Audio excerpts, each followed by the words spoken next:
মানে চীন আর রাশিয়া তো আগে থেকেই আমেরিকার শত্রু তালিকায় ছিল। এখন সেখানে ভারত নাহু নাহু করেও যুক্ত হতে যাচ্ছে। এই জোট কি আদৌ আমেরিকার জন্য হুমকি হবে? পুটিনকে যেভাবে আমি ভেবেছিলাম যে আমার বন্ধুত্বের কারণে তাকে দিয়ে কিছু করানো যাবে, যুদ্ধটা বন্ধ করা যাবে, সেটা সে এখন দেখতে পাচ্ছে যেটা এটা সম্ভব না। ব্রিক্স এর একটা কারেন্সি ওরা যদি শুরু করতে পারে, দেখা যাবে যে মানে ডলার হয়তো রিজার্ভ কারেন্সি থাকবে না।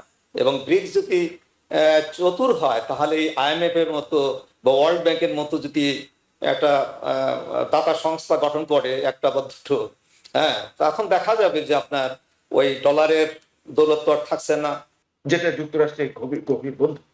কাজে সে একটা এখনো ব্যালেন্স মেনটেন করার চেষ্টা করছে।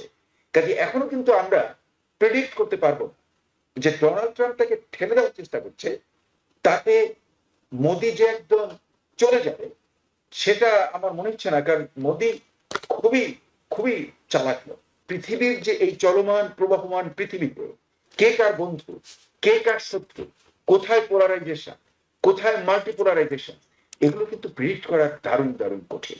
মানে চীন আর রাশিয়া তো আগে থেকেই আমেরিকার শত্রু তালিকায় ছিল। এখন সেখানে ভারত নাহু নাহু করেও যুক্ত হতে যাচ্ছে। এই জোট কি আদৌ আমেরিকার জন্য হুমকি হবে বলে মনে করছেন, নাকি এটি আসলে কূটনৈতিকই একটি কৌশল? প্রফেসর ডক্টর মুনির মোস্তফা আলী। হ্যাঁ, আপনি বললেন যে চীন এবং রাশিয়া আমেরিকার শত্রু। এটা কিন্তু সম্প্রতি, রাশিয়া অনেক আগের শত্রু। সে আপনার কোল্ড ওয়ারের সময় রাশিয়া তো বড় শত্রু ছিল, কিন্তু চায়না তো শত্রু ছিল না। চায়না তো আপনার এই কয়েক বছর আগেও তো তারা মিত্র ছিল। এবং চায়নার যে রাইজ, ইকোনমিক যে রাইজটা, এটা তো আমেরিকা দারুণভাবে কন্ট্রিবিউট করেছে। আমার তো মনে পড়ে 30 বছর আগে বা 25 বছর আগে, 20 বছর আগে আমি বেইজিং এ দেখেছি প্রচুর সাইকেল, মানে মোটর সাইকেল না, জাস্ট সাইকেল, বাইসাইকেল।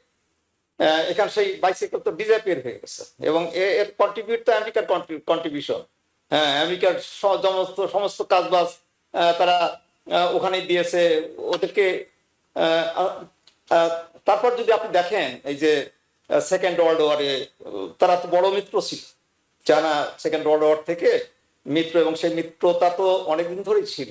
এই অতি সম্প্রতি আপনার এই ট্রাম্প অ্যাডমিনিস্ট্রেশন এসে, মানে প্রথম ট্রাম্প অ্যাডমিনিস্ট্রেশন থেকে শুরু করে, তখনও কিন্তু এত পরিমাণের অতটা শত্রু হয়নি।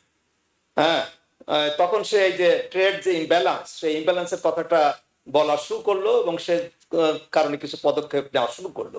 বাইডেন সেটা কন্টিনিউ করলো, এবং ট্রাম্প আবার ফিরে এসে সেটাকে জোরদার করেছে। হ্যাঁ, এখন আপনি যেটা বলেছেন, মানে ট্রাম্প আবার ফিরে এসে এই যে ট্যারিফের ব্যাপারে যেটা করেছে, মানে ট্যারিফ এমন ভাবে দিয়েছে। হ্যাঁ, আমরা তো ভেবেছিলাম যে ট্রাম্পের সাথে পুটিনের যে বন্ধুত্ব, তো পুরনো বন্ধুত্ব, হ্যাঁ, সেটা হয়তো মানে এটা হয়তো অনেকে ভেবে, আমি ঠিক ভাবিনি। কারণ আমি যেটা ভেবেছি সেটা হচ্ছে পুটিন অত্যন্ত চালাক লোক, এবং তার যে মানে পলিটিক্যাল অ্যাকুমেন্ট, সেটার সাথে আমাদের প্রেসিডেন্টের কোনো তুলনা হয় না। হয়তো দেখা যাবে তাকে ম্যানিপুলেট করবে, এবং সেটাই সে মানে করার চেষ্টা করেছে। যার ফলে ইদানিং ট্রাম্পও কিছুটা মানে তার তার বিভ্রান্তিটা সে ধরতে পেরেছে, যে তাকে মানে পুটিনকে যেভাবে আমি ভেবেছিলাম যে আমার বন্ধুত্বের কারণে তাকে দিয়ে কিছু করানো যাবে, যুদ্ধটা বন্ধ করা যাবে, সেটা সে এখন দেখতে পাচ্ছে যেটা এটা সম্ভব না। যার ফলে এখন হয়েছে কি, আপনার চায়না, রাশিয়া, তার সাথে আরো অনেকে যোগ হয়েছে। মানে ভারতের কথা তো কয়েক মাস আগে আমরা চিন্তা করতে পারিনি যে ভারত চায়নার সাথে তার বন্ধুত্ব হবে, মানে চায়নার সাথে ভারতের বন্ধুত্ব এবং আমেরিকার বন্ধুত্ব এত তাড়াতাড়ি শেষ হয়ে যাবে, এটা তো আমরা কল্পনা করতে পারিনি। এখন ব্যাপার হলো, আমাদের প্রেসিডেন্ট তো আনপ্রেডিক্টেবল, আবার অনেক দিক দিয়ে প্রেডিক্টেবল। তার এই আনপ্রেডিক্টেবিলিটি ইজ প্রেডিক্টেবল। তো সে তো এটা পুশ করছে আর কি, মানে পুশ করে সবাইকে আমেরিকা থেকে সরিয়ে দিচ্ছে। এই তার আমেরিকা ফার্স্ট পলিসি দিয়ে সে তার মিত্রদেরকেও কিন্তু দূরে সরিয়ে দিচ্ছে। যার ফলে এটা আপনার পুটিনের জন্য বা শি জিনপিং এর জন্য, এটা তার জন্য মানে কি বলবো, এটা একটা বড় ধরনের গিফট। এবং সেখানে দেখেন এই যে ব্রাজিলকে সরিয়ে দিয়েছে। আপনার তার যারা মিত্র তারাও খুব একটা যে খুশি, কানাডা খুশি না তার প্রতি, ইউরোপিয়ান ইউনিয়ন খুশি না। হ্যাঁ, কাজেই আমার মনে হয় তার মিত্ররাও পর্যন্ত অপেক্ষা করছে যে এই 4টে বছর কোনো মতে পার হলে আর একটা আমেরিকান অ্যাডমিনিস্ট্রেশন আসলে আমাদের সেই পুরনো দিনটা আমরা ফিরে পাবো। হ্যাঁ, তো ব্যাপার হলো আপনার এই আমেরিকান পলিসি, এটা যদি পার্মানেন্ট পলিসি হয়, আমার একটা আশঙ্কা সেটা হলো যে আমরা ট্রাম্পের ফার্স্ট 4 ইয়ার্স দেখেছি। 4 ইয়ার্সের পরে যখন বাইডেন আসলো, বাইডেন আসার পরে আমি দেখলাম যে বাইডেনের ফরেন পলিসি খুব একটা যে ডিফারেন্ট ট্রাম্পের ফরেন পলিসি থেকে, তা না। আমি দেখলাম যে ট্রাম্পের যে পাগলামিটা, সেই পাগলামিটা বাইডেনও দেখলাম কন্টিনিউ করা শুরু করেছে। এবং এই পরবর্তীতে যদি কোনো ডেমোক্রেটিক অ্যাডমিনিস্ট্রেশন আসে বা ভিন্ন একটা, অবশ্যই মানে রিপাবলিকান রাষ্ট্রের তো একটা ভিন্ন প্রেসিডেন্টই আসবে, তারাও যদি এটা কন্টিনিউ করে, তাহলে আমি জানি না যে এই যে গত 100 বছরের যে ওয়ার্ল্ড অর্ডার ছিল, আমেরিকা লেড ওয়ার্ল্ড অর্ডার, এটা হয়তো আপনার আর থাকবে না। হয়তো দেখা যাবে এই যে ব্রিক্স আছে, ব্রিক্সের একটা কারেন্সি ওরা যদি শুরু করতে পারে, দেখা যাবে যে মানে ডলার হয়তো রিজার্ভ কারেন্সি থাকবে না।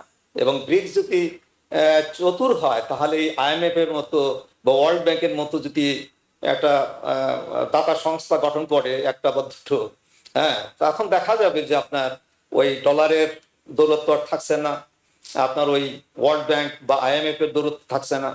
হ্যাঁ, তখন আমেরিকা অনেকটা বিপদের মধ্যে পড়বে। জি, প্রফেসর ডক্টর মোস্তফা সরওয়ার, মানে বিভিন্ন শত্রু দেশও হচ্ছে বন্ধু হয়ে যাচ্ছে আমেরিকার বিপক্ষে, আর আমেরিকার যারা বন্ধু তারা শত্রু হয়ে যাচ্ছে। আবার শত্রুকে বন্ধু বানানো, বন্ধুকে শত্রু বানানো, মানে কূটনৈতিক যে সমীকরণটা, সম্পর্কের যে সমীকরণটা, সেটা না অনেক জটিল হয়ে যাচ্ছে। আপনি সামনের দিনগুলোতে আসলে এটি আমাদের দেশের জন্য শঙ্কা না সম্ভাবনা কিভাবে দেখেন?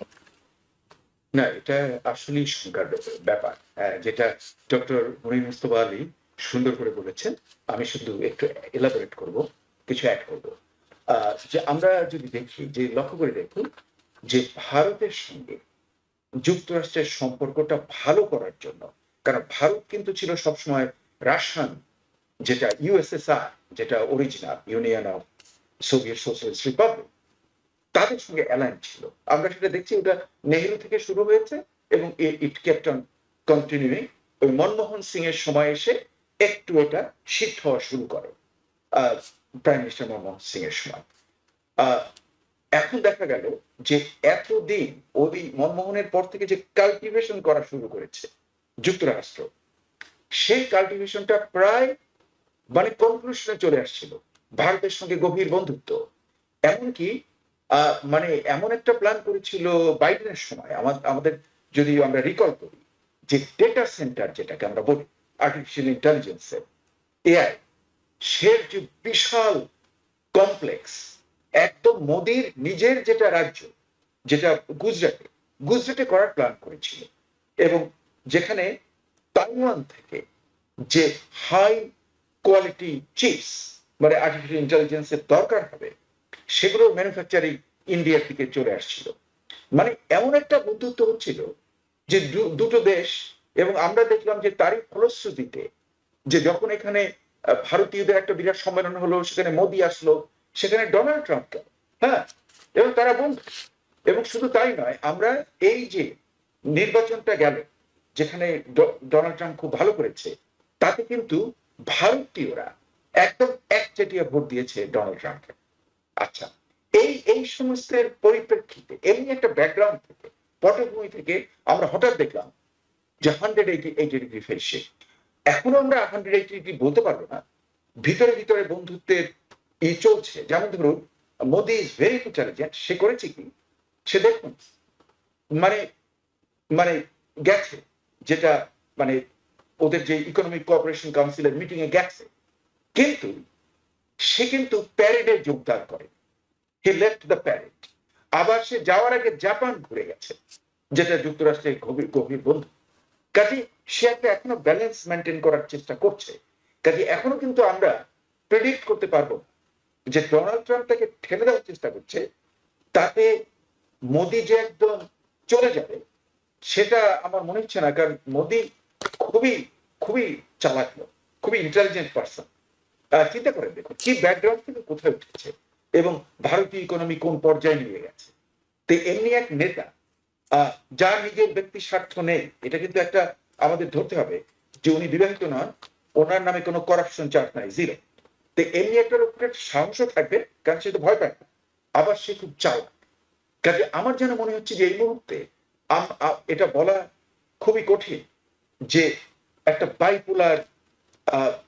বাইপোলার সিস্টেম তৈরি হয়ে যাবে, যে একদিকে যুক্তরাষ্ট্র আর অন্যদিকে এরা, চীন, রাশিয়া এবং ভারত এবং অন্যান্য দেশগুলো, ব্রাজিল সহ। ডক্টর মুনির খুবই ভালো বলেছেন যে চীন যেটা, আপনি লক্ষ্য করে দেখুন আমাদের বাংলাদেশের স্বাধীনতা আন্দোলনের সময় যে যুক্তরাষ্ট্র আমাদেরকে পুরো সমর্থন করলো না, কি কারণ? চায়নাতে যাবে না, পাকিস্তান অ্যাসিওর করেছে যে তারা চীনের সঙ্গে আমেরিকার বন্ধুত্ব করে দেবে। পিং পং ডিপ্লোমেসি আপনাদের যদি মনে থাকে, হ্যাঁ, সেই পিং পং ডিপ্লোমেসির জন্য আমেরিকা আমাদেরকে সমর্থন করলো না, নিক্সন আমাদের বিরুদ্ধে চলে গেল চায়নার সঙ্গে বন্ধুত্ব করার জন্য। এবং এই চায়নাকে যে ইউনাইটেড নেশনসে পার্মানেন্ট সিটে এনেছে সেটা কিন্তু যুক্তরাষ্ট্র। আগে বাধা দিচ্ছিল, সে আসতে পারে, ভেটো দিচ্ছিল, কিন্তু পরে যুক্তরাষ্ট্রই তাকে এই পজিশনে নিয়ে আসলো। এখন যে সে সিকিউরিটি কাউন্সিলের পার্মানেন্ট মেম্বার, এটা কিন্তু যুক্তরাষ্ট্রেরই অবদান। তারপরে আবার অর্থনৈতিক কোঅপারেশন। আমি কিন্তু 1996-এ আমি একটা ডেলিগেশন লিড করে গিয়েছিলাম, নেতৃত্ব দিয়েছিলাম চায়না, একদম প্রথম পর্যায়ে যখন আমেরিকানরা যাওয়া শুরু করে 1986-এ।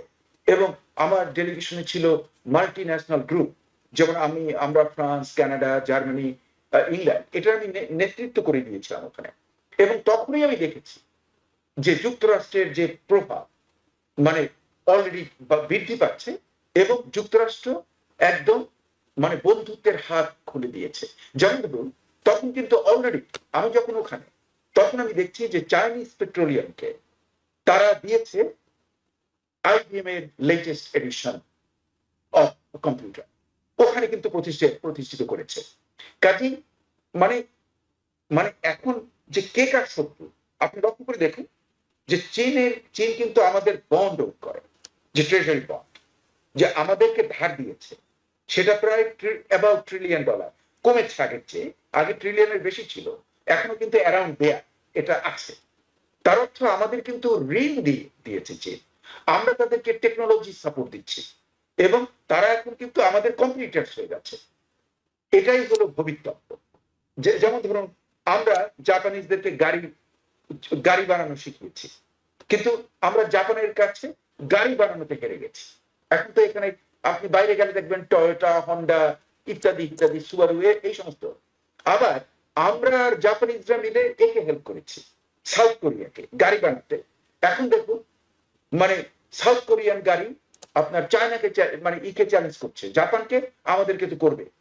কাজে পৃথিবীর যে এই চলমান প্রবাহমান পৃথিবীতে কে কার বন্ধু, কে কার শত্রু, কোথায় পোলারাইজেশন, কোথায় মাল্টিপোলারাইজেশন, এগুলো কিন্তু প্রেডিক্ট করা দারুণ দারুণ কঠিন। আমার যেন মনে হচ্ছে যে বর্তমানের যে পলিসি আমি কিন্তু পছন্দ করছি না, যে বন্ধুদেরকে ঠেলে দূরে সরিয়ে দেওয়া হচ্ছে। যেমন ধরুন ভারত, যেমন ধরুন ইউরোপিয়ান ইউনিয়ন এবং অন্যান্য, যেমন ব্রাজিলের সঙ্গে আমাদের এত সম্পর্ক, আমাদের লাভ হয় ট্রেডে, কিন্তু তার উপরে আমরা ট্যারিফ বসিয়ে দিয়েছি। কারণ ওই যে বলসোনারো হলো ট্রাম্পের বন্ধু, এই ব্যক্তিগত বন্ধুত্বের জন্য সে ওই মাগা মুভমেন্টকে সমর্থন করে, এক্সট্রিম রাইটে, এবং লুলা একটা মানে কি লিবারেল ডেমোক্রেটিক সোশ্যালিস্ট অ্যালায়েন্স। কাজে তাকে জব্দ করার জন্য ট্যারিফ বাড়িয়েছে, কিন্তু আমরা বেশি ওখানে রপ্তানি করি। বুঝছেন ব্যাপারটা? মানে আশ্চর্য ব্যাপার, যেখানে মানে রেয়ার কেস যুক্তরাষ্ট্রের ট্রেড ব্যালেন্স এক্সেপ্টিং আরব কান্ট্রিজ, কারণ আরব কান্ট্রিজ তো বাইরে কিছু দিতে পারে না, শুধু কেনে, কারণ ওখানে আমাদের সারপ্লাস। কিন্তু এই আরবদেরকে বাদ দিয়ে যদি আপনি দেখুন এই ব্রাজিলে আমাদের কিন্তু ছিল, আমাদের কিন্তু পজিটিভ ছিল ট্রেড, কিন্তু সেখানে ট্যারিফ দিচ্ছে।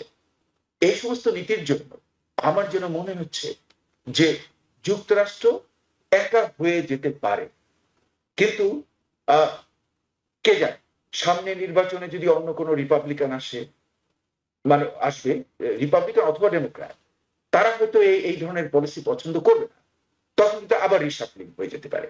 কাজে আমি এখন কনক্লুড করব না যে সত্যি ওইদিকে একটা বিরাট চায়না, ভারত এবং রাশিয়া এবং অন্যান্যরা মিলে আমাদের প্রতি চ্যালেঞ্জ হচ্ছে, কিন্তু আমি খুব আশাবাদী, আই এম ভেরি অপটিমিস্টিক যে, এবং আমি চাই যে যুক্তরাষ্ট্র থাকবে সবচেয়ে ডমিনিয়রিং পাওয়ার, এবং আমার মনে হচ্ছে সেটাই হবে।